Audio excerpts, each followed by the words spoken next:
The religious love to claim that they know things about their gods. And my question is, how do you know that? And how have you objectively backed it up so we can see that it's not all in your head?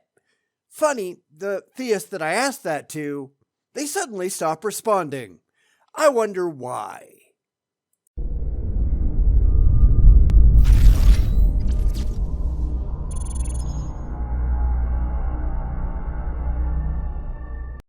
Let's look at a video by Tim Stratton over at Red Pen Logic. You know, the guy that wouldn't know what logic was if it bit him in the ass. He's going to evaluate a quick TikTok video and completely misunderstand the point because, well, of course he is. If he actually had to address these things rationally, his followers would abandon him in droves. And it's why they don't actually want to talk to the non-religious. We just make them look stupid. Mostly because they are. So let's get to it. Christianity is not a religion. It's a relationship with God. Okay, I know she's not serious. This is just Tim trying to make fun of an atheist who is actually making a fair point. But let's play along for the moment just for funsies. Christianity is not a relationship with anything. You have to have two demonstrably real partners in order to have a relationship. It is not possible to have a relationship with a unicorn or a leprechaun. People will just laugh at you if you claim that you do, and for good reason. Yet we hear this kind of thing all the time from the legitimately religious because they are trying, unwittingly I figure, to get beyond the inherent problems that all religions have. So the relationship angle, it just doesn't work. What else have you got? Oh, really? So what's God's favorite color? Well, I don't really know. Does God have a favorite movie? What about pets? Does God have any pets?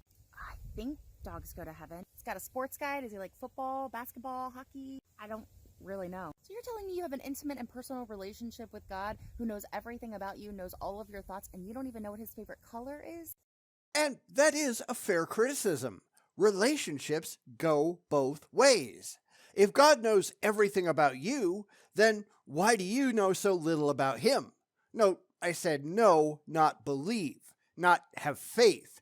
Knowledge requires some demonstrably objective basis in fact, and the religious just don't have that. I point this out fairly often, but it's an important point to remember. All of the characteristics that the religious arbitrarily staple onto their deities, they are not demonstrable. It is all just made up. Honestly, just ask them sometime. Don't let up. How do you know what God is like? Well, it says so in the Bible. Well, great. How did the people who wrote the Bible know that? God told them. And how do you know that? It just never ends. Ultimately, it all comes down to faith, and faith doesn't mean anything. Anyone can have faith in anything, no matter how ridiculous it is. Don't let these people's beliefs slide. Hold their feet to the fire. Just because they believe it, that doesn't mean that it's true. It's why they keep trying for this relationship nonsense. They are trying to get around the problems that their beliefs have, and you can't let them do it. But he loves me. Yeah, and you don't know anything about him. So, before we let Tim get going, and I will, I wanted to address that last bit. How do you know that God loves you? Where is your evidence for that, especially given the fact that you can't prove that God is real? Remember, faith and fifis, they don't count. Now, back up your claim. Of course, they can't. This is why you have to go at them and don't let them appeal to dogma or wishful thinking or faith or anything like that. Those don't mean anything at all. Remember, the theist is talking to you. You don't have to go down to their level. They've got to come up to yours. If they can't do that, then they've just proven what a bunch of irrational idiots they are, and we can safely dismiss anything that they have to say. It's why they don't want to talk to us, especially after we prove that we are not going to fall for their blind faith and stupidity. It's when they start making excuses about how they have a cake in the oven or whatever it is, because they just can't handle it. Don't let them off the hook.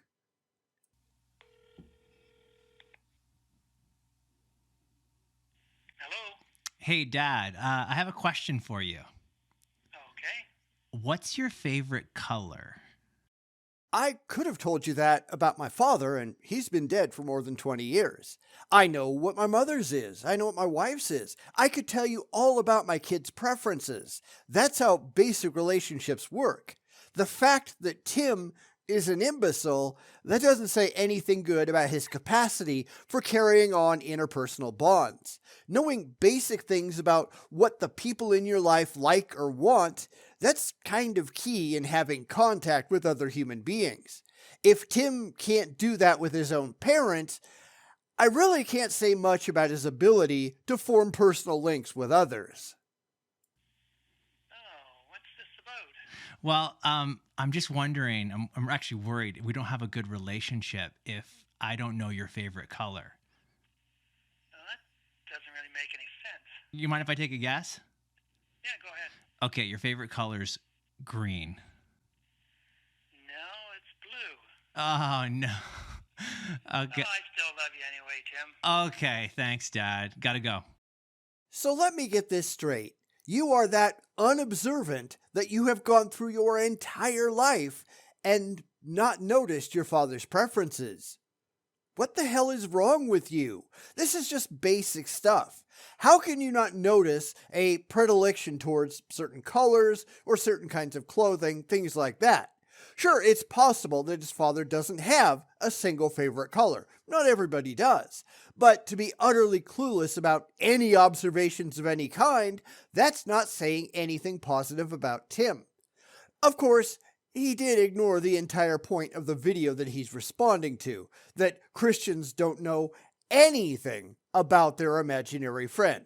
There are a lot more questions than just favorite color, all of which Tim just skipped over. A while back, I said something in passing in a video about a hot Canadian girlfriend, and people did correct me that some people actually do have hot Canadian girlfriends. But of course, that wasn't the point. The trope is about people who lack actual expected human relationships, so they just make something up about somebody that nobody ever sees, just so they don't have to feel so bad when people start to look at them kind of funny. That's essentially what the religious do with their imaginary friends. It's all made up because they can't deal with the real world as it demonstrably is. Instead, they choose to live in a world of make-believe, just like Tim here does. This video has 3 big problems. Let's look at each together. First, just because you don't know some trivial things about God, like his favorite color or movie, doesn't mean you don't have a relationship with him. Then please explain to me what you do know about God. Remember, knowledge requires some objectively demonstrable basis in fact. People can make up ideas about their hot Canadian girlfriends, but they can't prove that any of them are actually true, and truth is what we're after. So, taking the claim that God loves you, how do you prove it? Especially given the fact that you can't prove that God is real in the first place. If you were to say that your hot Canadian girlfriend's favorite color was green, I'd want to ask for her phone number so I could verify it for myself. How do you do that with God? Because if you can't do that with God, you don't actually know anything. It's all just made up. Prove me wrong. This video is a non sequitur. That means it just doesn't follow. Think about the relationship Navy SEALs have towards each other. They can prove that they all exist. Come back when you can do the same thing with your imaginary friend. In fact, the relationship between Navy SEALs depends on them all being real, because otherwise they can't back each other up. They do have a relationship, and it is demonstrable. Too bad you can't say that about your God. This is exactly why he's missing the point like he is, and he knows the point that he's missing. Tim has to know that the video maker has Christianity dead to rights, and he's trying desperately to misdirect critics, lest they realize what an empty proposition religion actually is. But let's see what he's going to say next. I bet it's going to be incredibly stupid. These men are willing to die for each other.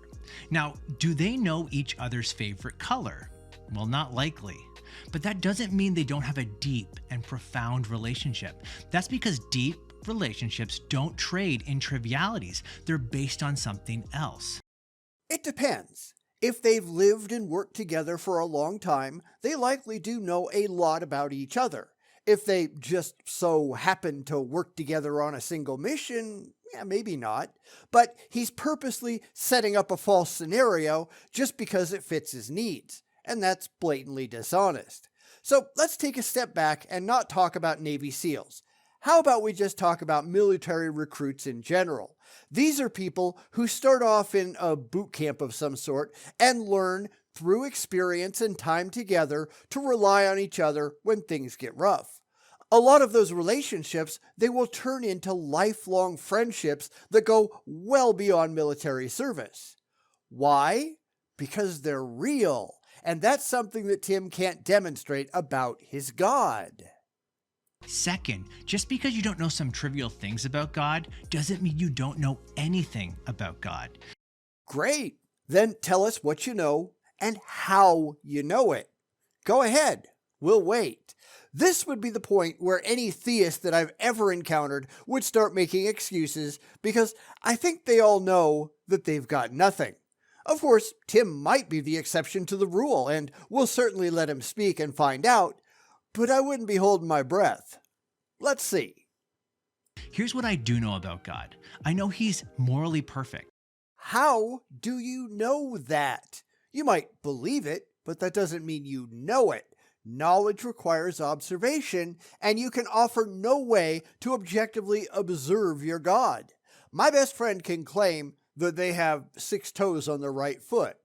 He doesn't, but he could do it if he wanted. I could choose to believe them, but that doesn't become knowledge until they pull off their shoes and socks and prove it. In fact, real-world example here, I had a good friend for many, many years named Tony. When he was young, he was climbing over one of those security fences, the ones with the rows of spikes at the top, and let's say things didn't go well. So he got perforated across the middle. And he used to tell that story all the time, and I believed him because I had no reason not to, but it didn't transcend belief and become knowledge until I actually saw the scars. That's what we're asking for here, Tim. Where are your God's scars? Let's see them. Exceedingly merciful, abounding in steadfast love. I know he's someone worthy of our worship and obedience. I know he's given me something more valuable than anything imaginable: forgiveness. All of those are just claims, not knowledge. There is a difference that you don't seem willing to acknowledge. Just because you read about it in a book of mythology, that doesn't make it true, no matter how much faith you're willing to invest. It's like saying that George Washington had wooden teeth because you read about it in a book.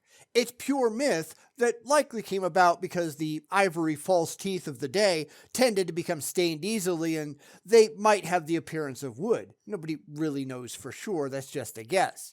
This is why we're really making such a big deal about it, differentiating belief from knowledge. Knowledge must be objectively real, and you must have some means to demonstrate that what you claim to know, you actually know. It must be factually correct. Do that. We'll wait. So no, I don't know God's favorite color or movie or number, but I do know some things that are much more profound than that. Except you don't. You believe things. You don't have knowledge. You have faith. Faith means nothing in the real world.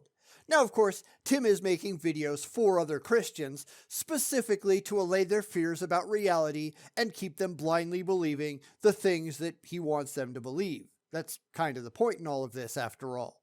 I don't think Tim is so stupid as to have missed the entire point of the video he looked at. I'm sure he knew exactly what she was getting at, and that's why he took a hard left at Albuquerque to do something else that would provide comforting platitudes to people who aren't all that bright or willing to ask any difficult questions about their beliefs. I figure Tim is much more of a con man than anything else. Let me know in the comments if you agree. Third, this video seems to confuse propositional knowledge and what we might call experiential knowledge. For example, this is the difference between reading about a sunset in a textbook and experiencing one firsthand. No, it's really not. I can read about all kinds of things in books, often things that are entirely made up. I mean, go read Asimov's Foundation. It will tell you about vast cosmic societies that aren't real. You can't have knowledge about those societies. You can know what Asimov says about them, but you can't have knowledge for yourself about their reality. This is exactly what Tim is doing. He is reading fanciful stories in the Bible, and because they happen to appeal to him on an emotional level, he's just adopting them wholesale because he wants to, not because he's ever seen any good reason to think that they're actually true. And remember, that's what we're really after here, truth. You can do a scholarly study on Harry Potter and understand absolutely everything that J.K. Rowling ever wrote about the character, but it doesn't mean that any of those events ever happened in reality. Going back to George Washington, the myth that he chopped down a cherry tree at the tender age of 6, that is complete nonsense. Of course, this story was just made up wholesale by Mason Locke Weems, an itinerant minister and bookseller who knew that people at the time were interested in hearing larger-than-life stories about George Washington, and of course he did it to sell books. It's kind of interesting that he was also a minister though, right? Kind of makes you wonder where he got the idea. Notice what happened in the video. The Christian claims to have a relationship with God, and then the atheist responds by quizzing the Christian on trivial facts about God. How could a Christian have a relationship with God if they don't even know his favorite color? Well, that's how you chose to look at it. It's your interpretation because you can't actually address what's going on. So you took the easy path, one that would appeal to your intended audience, instead of just biting the bullet and actually going after what I figure at least was the actual intent. Granted, it wasn't my video, I'm just interpreting too, but if I had made a video like that, I know what I'd have meant by it. Funny how Tim can never go after the painfully obvious, huh? Granted, I think we should have propositional knowledge about God because it strengthens our relationship. A great book to help you with that is The Knowledge of the Holy by A.W. Tozer. Now, granted, that is not a book that I've read, although I did look through the latest version on Amazon, and just the preface tells me it's not going to be worthwhile. It's full of faith claims and zero-fact demonstrations.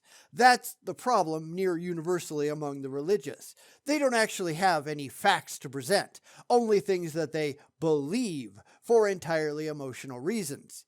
Absolutely none of these people can start at step 1 and move on rationally. They have to start with the blind belief that God is real and that all of the things that they're told about God, well, those just have to be real too. So there. Tozer claims to present a reverent study on the attributes of God. But how do you actually get there? It's all in the expectations and never in the demonstration. In fact, in chapter 1, and you can go look at this on Amazon through the Look Inside, he says, the history of mankind will probably show that no people has ever risen above its religion.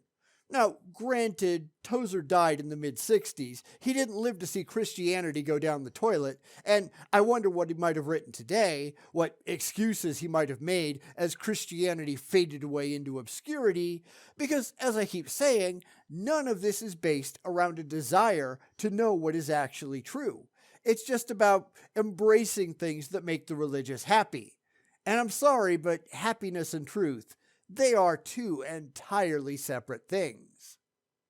Having said that, relationships don't demand exhaustive propositional knowledge. Pet lovers might appreciate this. My wife and kids have a relationship of sorts with our dog, Polly. Say hi, Polly. Hi, Polly. Now we could ask, what's Polly's favorite color? Well, beats me, but we're still best friends, aren't we, Polly? I don't know that Polly thinks that, but regardless, it is entirely irrelevant. That's why he's choosing to focus on the shallow and ignore the bigger picture. Polly is real. If I asked you to describe some of the characteristics of Polly, you could say that she's got 4 feet. She's got a tail. She has white fur. How do you know that? Well, there she is. You have a demonstrable relationship with the dog.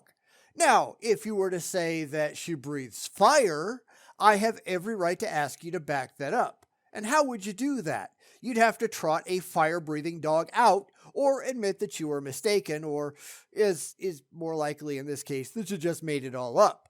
How do you do any of that with a god? You can't. It's why evidence is so important, and the religious have absolutely no evidence at all that their gods are real. They just believe it.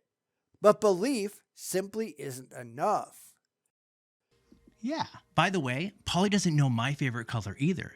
Yet if you come to the door, she will cower in fear. But when I go to the door, she wags her tail in excitement. Right, Polly? That's because she knows me and not you. Yeah, but you're real. There are dogs out there who will cower in fear at absolutely nothing, or they will bark at things that we can't see. Some people will claim this is proof for ghosts, but it's not. It's only proof that dogs can and do bark at things that we are not aware of, things that probably aren't even there. It's only evidence that the dogs are making noise. Your attributed claim doesn't mean a thing without evidence to back it up. And that's the problem. Christians are just claiming that God is real. Now, prove it. Oh wait, they can't, but they just don't care. It's just an imaginary ghost that provides comfort or fear or whatever else, just like for the dog. Unfortunately, these people just aren't that bright. Tell me you're not surprised by that. If you don't like the pet illustration, then think about the relationship between a mother and her baby. The point is, this whole you can't name God's favorite color, therefore you don't have a relationship with him, absolutely fails. But the mother and baby, they're demonstrably real too. If you want to know who fails here, Tim, it's you.